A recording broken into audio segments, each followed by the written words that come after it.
চাচা আবু তালেবের নাম শুনেছেন? কে ছিলেন? নবী সাল্লাল্লাহু আলাইহি ওয়াসাল্লামের, একটু বুঝাই, নবী সাল্লাল্লাহু আলাইহি ওয়াসাল্লামের জন্মের আগেই তার বাবা চলে যান, এতিম এতিম মুহাম্মদ সাল্লাল্লাহু আলাইহি ওয়াসাল্লাম। তার মা আমিনা 6 বছর বয়সে ইন্তেকাল করেন। সিচুয়েশন বুঝতে পারছেন? 6 বছর একটা বাচ্চার বাবাও নাই, মা। তার দাদা আব্দুল মুত্তালিব তাকে সাথে রাখেন, খুব আদর করেন, খুব মহব্বত করেন, যেখানে যান সাথে করে নিয়ে যান।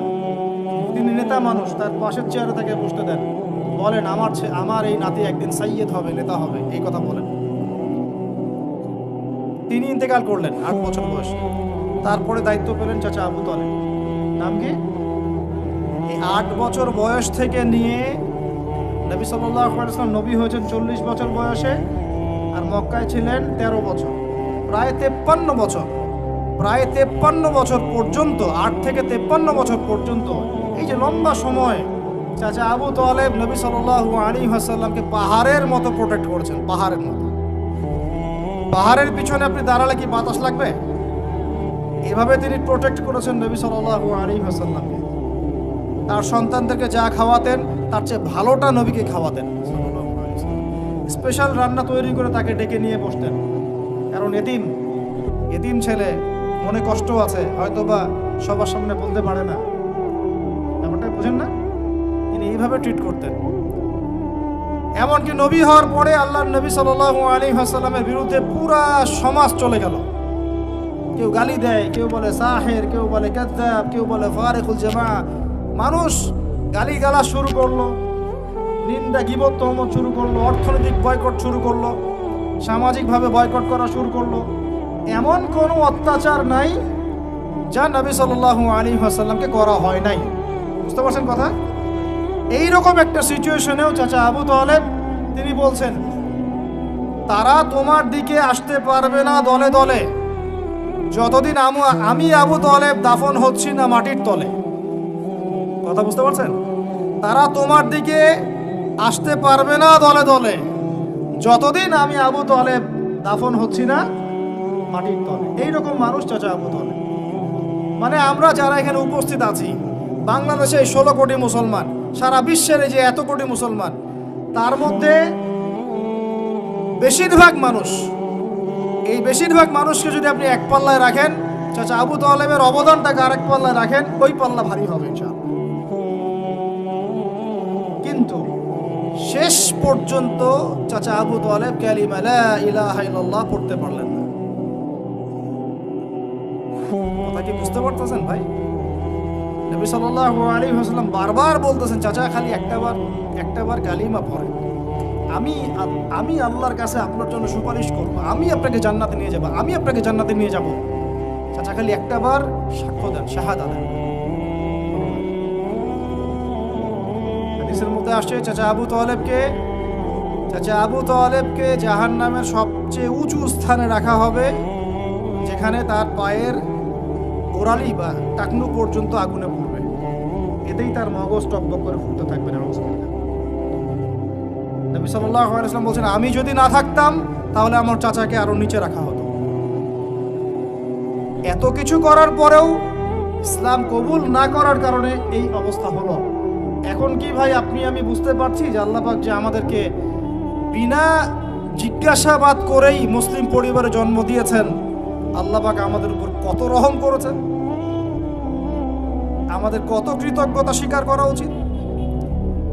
বিশ্বাস করেন, আমাদের যে সকালবেলা টয়লেট হয় না, ওয়াশরুমে যান টয়লেট করেন, আলী ইবনে আবি তালেব রাদিয়াল্লাহু আনহু এরকম বাথরুম থেকে বের হয়ে পেটে হাত দিয়ে বলতেন, মানুষ যদি জানতো এই যে শুধু ক্লিয়ার করে টয়লেট হওয়াটা কত বড় নেয়ামত আল্লাহ পাকের, তাহলেও সারা জীবন সেজদায় পড়ে থাকতো। আমরা এগুলো বুঝি না, শ্বাস নেওয়ার নিয়ামত বুঝি না, পানি পান করছি, পানি আল্লাহ পাক দিয়েছেন, এটার নিয়ামত বুঝি না, গরম পানিতে ওযু করে আসলে নিয়ামত বুঝি না, সুস্থ আছি নিয়ামত বুঝি না, প্রত্যেকটা অর্গান ভালো আছে শরীরের নিয়ামত বুঝি না, রক্ত চলতেছে নিয়ামত বুঝি না। আমরা আল্লাহ পাকের নিয়ামতই বুঝি না, শুকরিয়া আদায় করি না। আর ওই যে কালিমা লা ইলাহা ইল্লাল্লাহ আল্লাহ পাক পড়ার তৌফিক দিয়ে মুসলিম বানিয়েছেন, এটা তো মোটেই বুঝি না।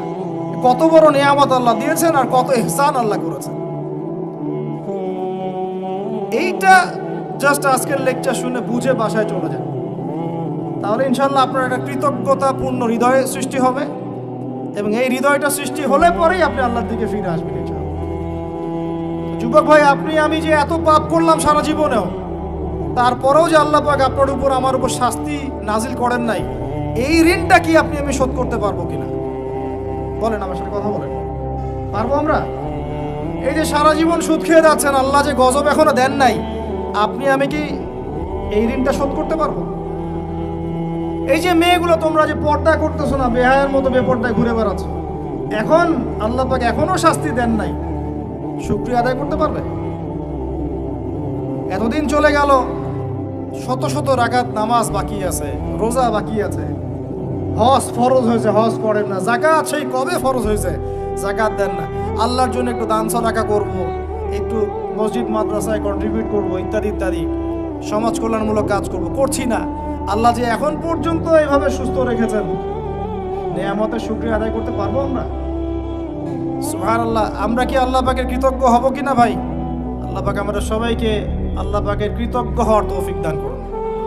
আল্লাহ পাক বলেছেন, লা ইন শাকারতুম লা ইয়াজিদান্নাকুম, কৃতজ্ঞ হও, নিয়ামত বাড়িয়ে দিব। কৃতজ্ঞতা একটা দোয়া আমার সাথে পড়েন, আলহামদুলিল্লাহ হামদান কাসীরান তাইয়িবান মুবারাকান ফি, আলহামদুলিল্লাহ কামা ইয়ানবাগি লিজালালি ওয়াজহিক ওয়া আযীমি সুলতানিক, আল্লাহুম্মা সাল্লি আলা মুহাম্মাদ ওয়া সাল্লিম। প্রিয় ভাইরা, অনেক রাত গভীর করব না, মূল কথাগুলো এটুক। আল্লাহ রাব্বুল আলামিন আমাদের সবাইকে যেন মুসলিম পরিবারে জন্মগ্রহণ করতে পারার এই নিয়ামতের শুকরিয়া আদায় করার তৌফিক দান করেন। শুকরিয়া আদায় করব কিভাবে ভাই? 5 ওয়াক্ত নামাজ দিয়ে শুরু করতে হবে। নামাজ নাই ইসলাম নাই, নামাজ নাই ইসলাম নাই। নামাজ না পড়ে 14 বার জানাজার নামাজ পড়ালেও সে ব্যক্তি জান্নাতে যেতে পারবে না। বেনামাজি ব্যক্তি, হাদিসের পরিভাষা তাকে কাফের বলা হচ্ছে। কি বলা হচ্ছে? তাহলে এখন কি করব? তওবা করে ফিরে এসে কাজা আদায় করার চেষ্টা করব ইনশাআল্লাহ। এখন থেকে যেন কোনো নামাজ কাজা না হয় এবং ছুটে না যায়, আল্লাহ পাক যেন সেভাবে নামাজ পড়ার তৌফিক দান করেন। এবং নামাজ 4G 3G 5G হবে না, নামাজ ধীর স্থিরভাবে হবে, প্রত্যেকটা বিষয় উপলব্ধি করে সালাত আদায় করবো ইনশাআল্লাহ। আর নামাজের মধ্যে আমরা যা পড়ি এর অর্থগুলো বোঝার চেষ্টা করবো ইনশাআল্লাহ। ঠিক আছে ভাই? নামাজ দিয়ে শুরু হবে, দেন তালাবুল ইলম, ইলম অর্জন করবেন। এই ইলম নিয়ে কথা বলে শেষ করে দিব। ইলম অর্জন করবেন কি না? ইলম অর্জন করা মুস্তাহাব না নফল না সুন্নাহ? নবী সাল্লাল্লাহু আলাইহি ওয়াসাল্লাম বলেছেন, তালাবুল ইলমি ফরিদাতুন আলা কুল্লি মুসলিম, প্রত্যেক মুসলমানের উপরে দ্বীনের জ্ঞান অর্জন করাটা ভাই কি ফরজ। তাহলে আমরা জ্ঞান অর্জন করবো তো ইনশাআল্লাহ। ডক্টর হতে বাধা নাই, ইঞ্জিনিয়ার হতে বাধা নাই, রাজনৈতিক নেতা হতেও কোনো বাধা নাই, অর্থনীতিবিদ হতে কোনো বাধা নাই, কিন্তু কোরআন সুন্নাহর শিক্ষা বিবর্জিত করে নয়। কোরআন সুন্নাহর শিক্ষাকে বুকে ধারণ করেই একদম ছোটবেলা থেকেই কোরআন শিখতে হবে। আল্লাহ পাক তৌফিক দান করুন। আর কোরআন শিখতে হবে মানে শুধু এটা নয় যে বিশুদ্ধ করে খালি তিলাওয়াত শিখবো, এতটুকু যথেষ্ট নয়, এতটুকু যথেষ্ট নয় আপনার জন্য।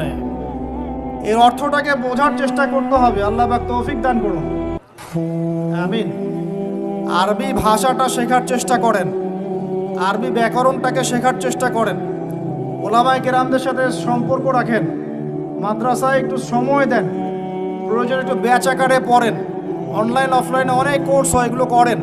অ্যাটলিস্ট কোরআন বোঝার জন্যে যতটুকু আরবি দরকার, যতটুকু ভাষা জ্ঞান দরকার, ব্যাকরণ দরকার, এইটুকু অর্জন করেন। আমি আপনাকে মুফতি মুহাদ্দিস হতে বলছি না। পারবেন কি না ভাই? পারা যাবে তো ইনশাআল্লাহ। আল্লাহ পাক তৌফিক এনায়েত করুন, বলি আমিন।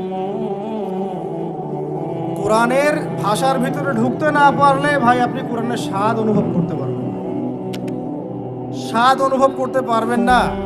আল্লাহ বলছেন, লাউ আনজালনা হাযাল কুরআন আলা জাবাল লা রাআইতাহু খাশিআম মুতাসাদ্দিআম মিন খাশিয়াতিল্লাহ। কোরআনকে তোমার সিনায় নাজিল না করে পাহাড়ে নাজিল করলে পাহাড় আল্লাহর ভয়ে নতজানু হয়ে যেত, থরথর করে কাঁপতো।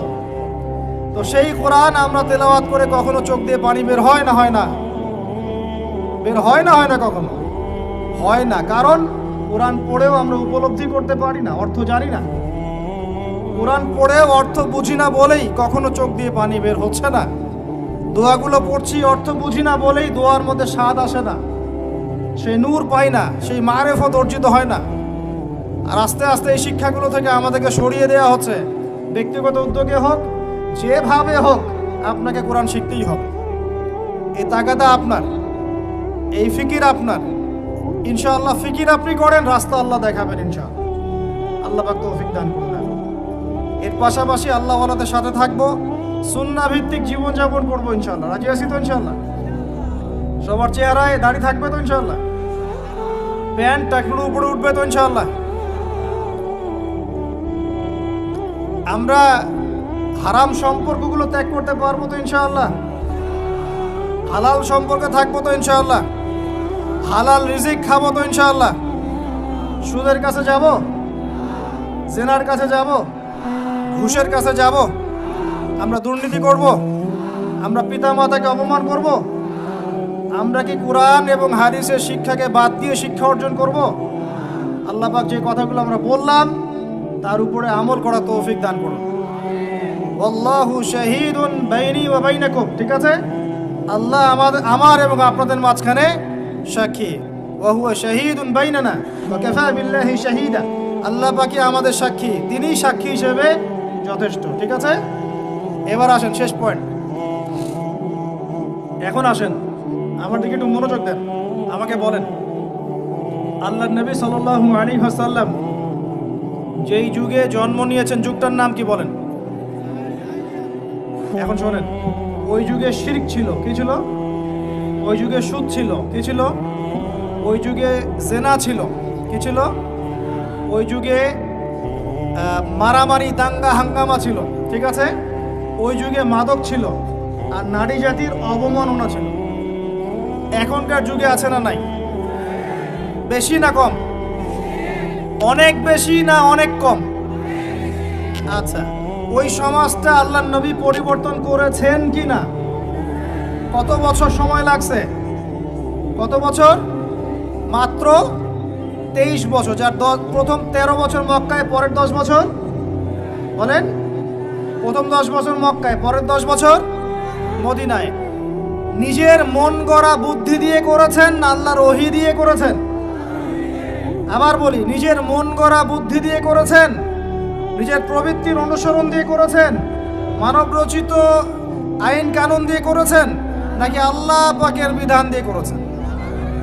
আল্লাহ পাকের সেই বিধানের নাম কি? তাওরাত, জাবুর, ইনজিল না কোরআন? তাওরাত, জাবুর, ইনজিল আগে ছিল না ছিল না? ওগুলো এই যুগে চলবে না চলবে না? কেন চলবে না?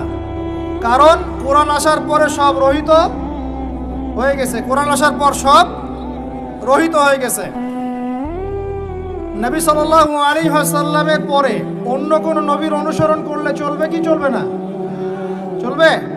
চলবে না। কেন? কারণ শেষ নবী এসেছেন, আমরা তার উম্মাহ, আমরা তাকে ফলো করব।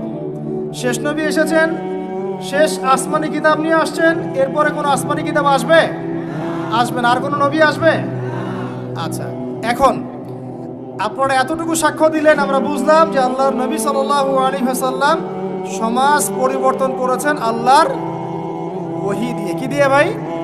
সেই ওহী সমান সমান কোরআন এবং হাদিস। কোরআন এবং ওহী সমান সমান বলি কোরআন এবং, আবার বলেন ওহী সমান সমান কোরআন এবং হাদিস। আছে না নাই?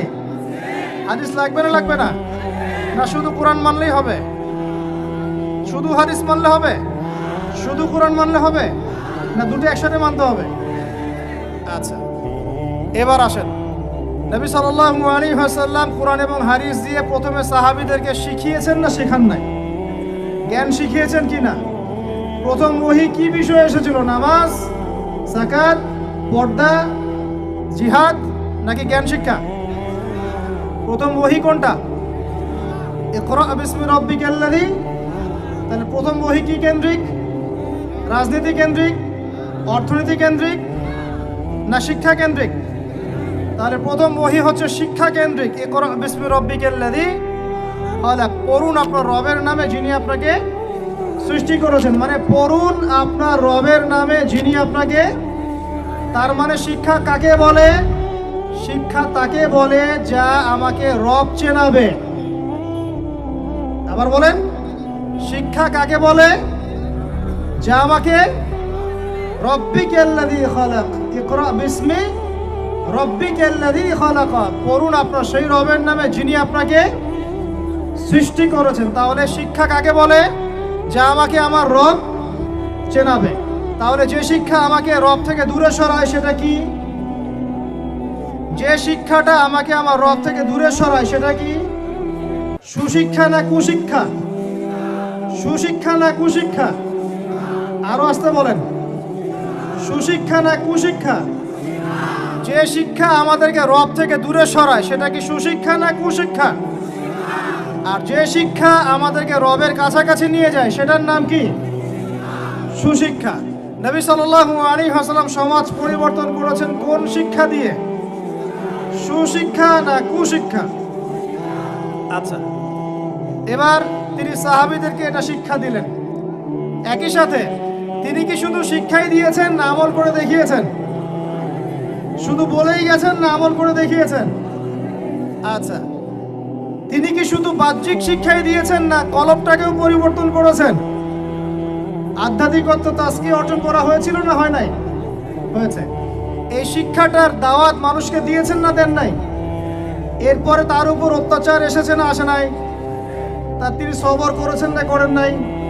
তাকে দেশ থেকে চলে যেতে হয়েছে না হয় নাই? মদিনায় গিয়ে ইসলামিক রাষ্ট্র কায়েম হয়েছে কি হয় নাই? তারপরে ওই ওহির বিধানকে প্রতিষ্ঠা করার জন্যে দাওয়াতের সাথে সাথে জিহাদ করতে হয়েছে কি হয় নাই? এভাবে বদর, উহুদ, খন্দকের পথ পাড়ি দিয়ে মক্কা বিজয় হয়েছে কি হয় নাই? তাহলে পুরো সমাজটা পরিবর্তন হলো কিসের বদৌলতে? আল্লাহ পাকের ওহির রেভলিউশন বা বিপ্লবের বদৌলতে। আবার বলি, আল্লাহ পাকের ওহির রেভলিউশন বা বিপ্লবের বদৌলতে। এখন আসেন, এই সিলসিলা কি নবীর ইন্তেকালের পরপর বন্ধ হয়ে গিয়েছিল নাকি পুরো চলতে আছিল? সাহাবায়ে কেরাম কি ওই নীতির উপরে ছিলেন কি ছিলেন না? আবু বকর সিদ্দিক ছিলেন না? ওমর ইবনে খাত্তাব, উসমান বিন আফফান, আলী ইবনে আবি তালেব, তারা ওই নীতির উপর ছিলেন কি ছিলেন না? তারপরে চার ইমামের যুগে তারা ছিলেন না? তারপরে ফুকাহায়ে কেরামের যুগে ছিলেন না? মুহাদ্দিসিনে কেরাম তারা ছিলেন না? এভাবে যুগের পর যুগ ইসলামী শিক্ষাকে বাদ দিয়ে মুসলিমরা সফল হয়েছে না ইসলামী শিক্ষা বুকে ধারণ করে সফল হয়েছে? আরো আসতে বলেন, ইসলামী শিক্ষাকে বুকে ধারণ করে যুগের পর যুগ আমরা সফল হয়েছিলাম না এটাকে বর্জন করে সফল হয়েছিলাম? এবার আসেন, এখনকার আধুনিক বিশ্বের যে কোনো সাবজেক্ট আমি চ্যালেঞ্জ করতেছি, chemistry, physics, astrophysics, philosophy, political affairs, অর্থনীতি, ম্যাথামেটিক্স, সায়েন্স অ্যান্ড টেকনোলজি, যে কোনো সাবজেক্টের গোড়ায় আপনি যাবেন, আপনি ওই সোনালী যুগের কোনো না কোনো মনীষীকে খুঁজে পাবেন।